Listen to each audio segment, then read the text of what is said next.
Right now, on the far edge of the sun, just past the point where our telescopes can see clearly, something is turning slowly into view. For the past several days, it's been firing off flares from beyond the visible horizon. Hidden bursts of radiation strong enough that scientists monitoring the sun around the clock have already taken notice, cataloging the activity, watching, waiting for the moment it finally rotates fully into direct view of Earth. At the exact same time, a massive hole has opened in the sun's outer atmosphere, a coronal hole, invisible to the naked eye but perfectly visible to specialized solar imaging satellites,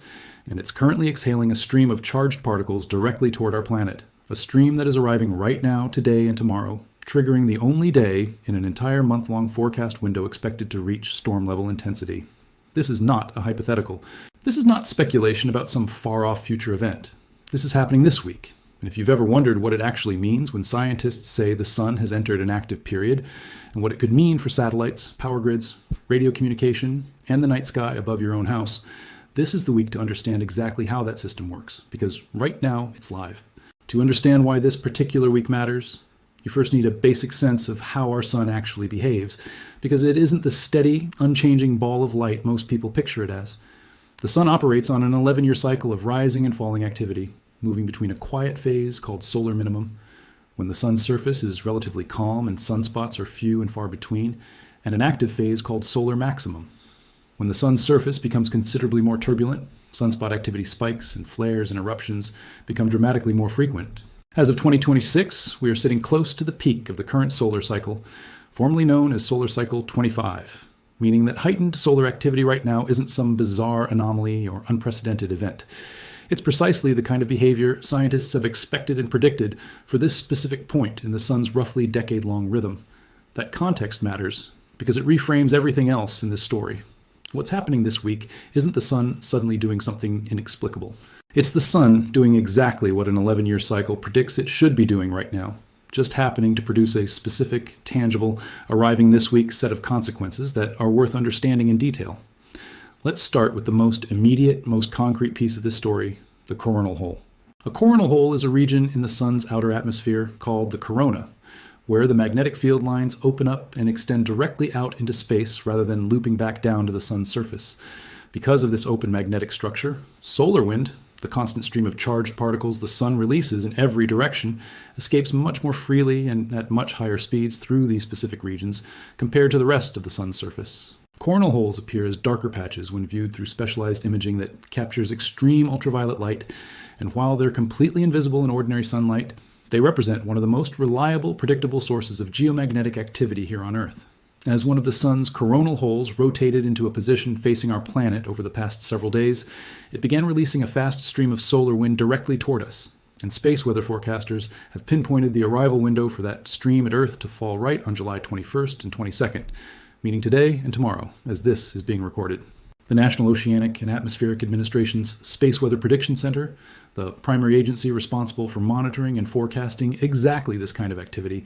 has specifically flagged July 22nd in its rolling 27-day forecast as the single day expected to reach a KP index of 5, a specific measurement threshold that corresponds to what's classified as a G1, or minor geomagnetic storm. Out of an entire month's worth of forecasted days, this is the one day currently expected to cross that storm threshold, which is exactly why this particular week has drawn so much attention from the space weather community specifically. Even though a G1 storm itself sits at the milder end of the geomagnetic storm classification scale, it's worth explaining what a G1 geomagnetic storm actually means in practical terms, because the terminology here can sound more alarming than the reality, and getting this right matters for understanding the story accurately rather than sensationally. Geomagnetic storms are classified on a scale from G1, the mildest, up through G5, the most extreme and potentially damaging category. A G1 storm, the classification expected for July 22nd, typically produces only minor fluctuations in power grid systems, generally without any noticeable disruption to daily electrical service, along with a small chance of minor impact on satellite operations. The far more commonly discussed effect of a G1 storm, and the one that tends to generate the most public excitement, is aurora visibility. During storms, even at this relatively mild classification level, the shimmering, colorful auroral displays, typically confined to polar regions, can occasionally become visible at considerably lower latitudes than usual, giving people in parts of the northern United States, for instance, a chance to see the northern lights in places where that phenomenon is normally rare or entirely absent. To understand why this week's activity is being watched this closely, though, it helps to look back just 3 weeks to understand the broader pattern this coronal hole stream is fitting into, because the sun has genuinely been unusually active recently, even if today's specific event sits at the milder end of that broader pattern. On June 30th, an active sunspot region designated AR4479 produced a powerful X1 one-class solar flare. To understand what that classification means, solar flares are categorized by the strength of their X-ray emission using a letter and number system, where each letter category represents roughly a 10-fold increase in intensity over the one before it. The scale runs from A and B class flares, which are essentially background noise with practically no effect on Earth, through C class, still relatively weak, up through M class, considered moderate flares, capable of causing brief radio disturbances primarily in polar regions, and finally to X class, the most powerful category recorded, capable of producing significant, sometimes globally noticeable effects. An X1. One flare, while sitting at the lower end of the X-class range itself, is still powerful enough to briefly disrupt high-frequency radio communication on whichever side of Earth happens to be facing the sun at the moment it occurs. What made the period following that specific flare so remarkable wasn't just the X-class event itself, but what happened immediately afterward. Over the following 24 hours, that exact same active region, AR4479, fired off 10 additional M-class flares in rapid succession, an unusually intense and unusually fast pace of eruption that led one prominent space weather physicist to describe the sun during that stretch as behaving like a, in her words, machine gun sun, firing off flare after flare in rapid, sustained bursts, rather than the more typical pattern of isolated eruptions, separated by longer, quiet periods. That rapid sequence of flares carried real consequences here on Earth, and understanding what happened then helps calibrate expectations for what's arriving this week. Several of those late June eruptions were associated with coronal mass ejections, which are distinct from the flares themselves and represent a different, related phenomenon worth understanding clearly. A solar flare is essentially a sudden, intense burst of radiation and light, and because that radiation travels at the speed of light, any effects on Earth from a flare itself arrive within about 8 minutes of the eruption. A coronal mass ejection, by contrast, is an enormous cloud of solar plasma, physical charged particles rather than pure radiation that gets hurled outward from the sun's corona. Because this plasma cloud has actual mass and travels considerably slower than light, it typically takes anywhere from 1 to 3 days to reach Earth after leaving the sun, which is precisely why geomagnetic storms, unlike solar flares themselves, can actually be forecast in advance with reasonable confidence. Scientists can observe a coronal mass ejection leaving the sun, calculate its speed and trajectory using specialized imaging, and issue an advance warning of exactly when it's expected to reach Earth, generally somewhere in that 1 to 3 day window. Following the late June flare sequence, several coronal mass ejections launched by AR4479 did exactly this, prompting the Space Weather Prediction Center to issue a G2, or moderate, geomagnetic storm watch specifically for July 3rd and 4th. When that storm did arrive as forecast, it was strong enough to make aurora visible considerably further south than usual, with sightings reported in states including New York, Wisconsin, and Washington State, regions that don't typically see the northern lights except during genuinely elevated periods of solar activity. Understanding that late June sequence matters for properly calibrating this current week's activity, because it establishes a useful point of comparison.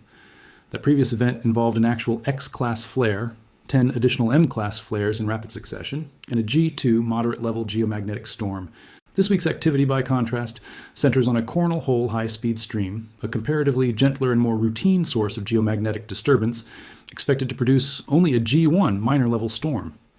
In other words, this week represents a noticeably smaller event than the late June sequence that preceded it, even though both fall within the broader category of solar activity worth monitoring and understanding. That distinction is worth being upfront about, because an honest account of this week's activity shouldn't imply it's somehow more dramatic or unprecedented than the flare sequence that came just 3 weeks earlier. If anything, this week looks calmer by comparison, even as it still represents the single most active day currently forecast across an entire month-long outlook window. What makes this week genuinely worth paying attention to beyond the coronal hole stream itself is the second thread running in parallel, that new, still rotating active region sitting just beyond the sun's visible eastern edge. As of the most recent solar imaging available, forecasters tracking the sun's surface activity have noted that regions currently positioned just beyond the visible southeast limb, meaning just past the edge of the sun as viewed from Earth, have continued producing C-class flares even while mostly hidden from direct observation. This detail matters because it suggests that whatever active region is generating those flares is likely to rotate fully into Earth-facing view over the coming days, at which point scientists will finally get a clear, direct look at exactly how active and how significant that region actually is. The Sun rotates roughly once every 27 days as viewed from Earth, meaning active regions capable of producing significant flares can spend extended periods facing away from our planet entirely, invisible to direct monitoring, before eventually rotating back into view. Solar physicists specifically watch for this kind of pattern, C-class activity glimpsed at the edge of visibility, because it often serves as an early indicator that a more substantial, more closely monitored active region is about to become directly observable and potentially directly Earth-facing in the days immediately ahead.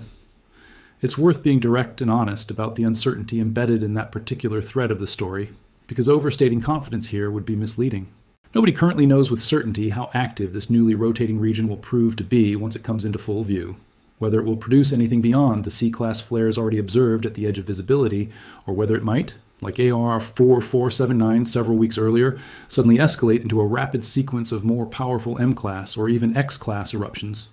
This is genuinely one of the more difficult aspects of solar physics as a predictive science. Unlike a coronal mass ejection whose speed and trajectory can be measured and used to forecast an arrival time at Earth once it has already left the Sun, an individual solar flare itself cannot be predicted in advance with any real precision. Scientists can identify which active regions on the Sun's surface carry a heightened magnetic complexity that makes them more likely, statistically, to produce flares, but the actual moment of eruption remains fundamentally unpredictable. Using current monitoring technology and forecasting models, this is precisely why solar physicists and space weather trackers describe their work in some respects as closer to real-time observation than traditional forecasting. A solar flare is confirmed only once its radiation has actually reached Earth's detection instruments, not before, which means the newly rotating active region currently generating attention this week could, once fully visible, turn out to be a relatively minor, unremarkable source of ordinary C-class activity. Or it could develop into something considerably more significant. As of right now, that remains genuinely unknown, and honest reporting on solar activity has to sit comfortably with that uncertainty rather than manufacturing false confidence in either direction. Given all of this, it's worth stepping back and asking plainly what any of this actually means for people going about ordinary daily life this week, separate from the technical details of coronal holes, active regions, and KP index thresholds. For the vast majority of people, the honest answer is very little in terms of direct, noticeable impact. A G1 geomagnetic storm, the level expected on July 22nd, generally passes without any disruption to power, internet, cell service, or daily routine for the overwhelming majority of people living outside the far northern reaches of the planet. The primary way most people might actually notice this week's activity, if they notice it at all, is through aurora visibility, and even that typically requires being in a location with genuinely dark skies, away from significant light pollution, combined with a fair amount of luck regarding local cloud cover and the storm's actual intensity once it arrives. For satellite operators, particularly those managing spacecraft in low Earth orbit, geomagnetic storms, even at this relatively mild G1 level, can produce measurably increased atmospheric drag, requiring more frequent orbital corrections to maintain proper satellite positioning, an operational consideration that, again, typically remains entirely invisible to the general public, but represents real, ongoing work for the engineers and scientists managing those systems. Where this kind of solar activity becomes genuinely consequential is at the more extreme end of the storm classification scale, well beyond what's forecast for this particular week.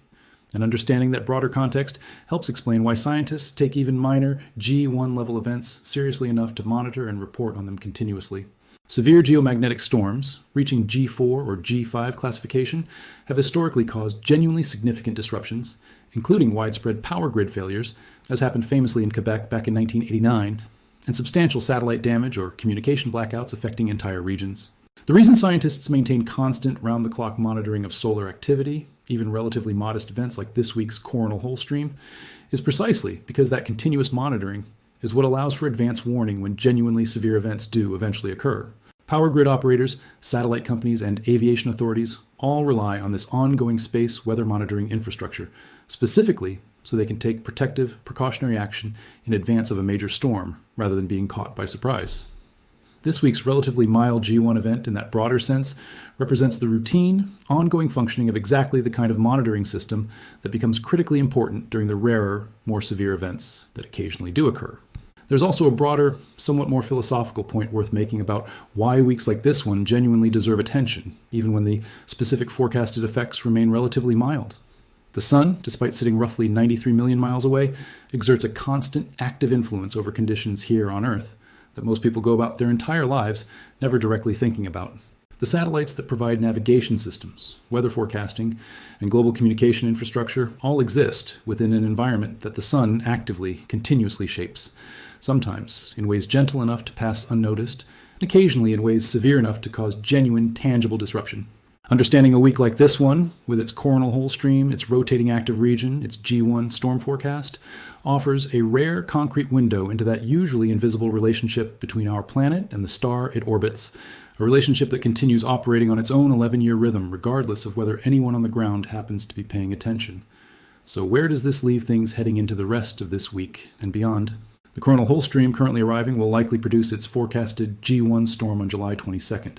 bringing a modest chance of aurora visibility at slightly lower latitudes than usual for those fortunate enough to have clear, dark skies during the storm's peak, before conditions gradually return to quieter, more typical background levels in the days that follow. The newly rotating active region, currently generating C-class flares just beyond the visible edge of the sun, will, within the coming days, rotate fully into direct Earth-facing view, at which point solar physicists will finally get the clear, direct observational data needed to assess exactly how significant or how ordinary that region actually turns out to be. Given that we remain close to the peak of the current 11-year solar cycle, continued elevated activity, including the possibility of additional flares, coronal mass ejections, and geomagnetic storms in the weeks and months ahead, remains entirely consistent with what scientists have expected and predicted for this specific point in the sun's ongoing rhythm. Whether any of that upcoming activity proves as intense as late June's machine gun sun sequence, or continues along the milder pattern represented by this week's coronal hole stream,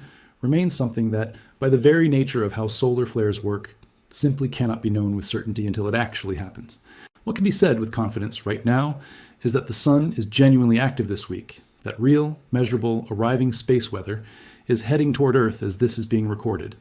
and that the same continuous, careful monitoring making the story possible to tell accurately.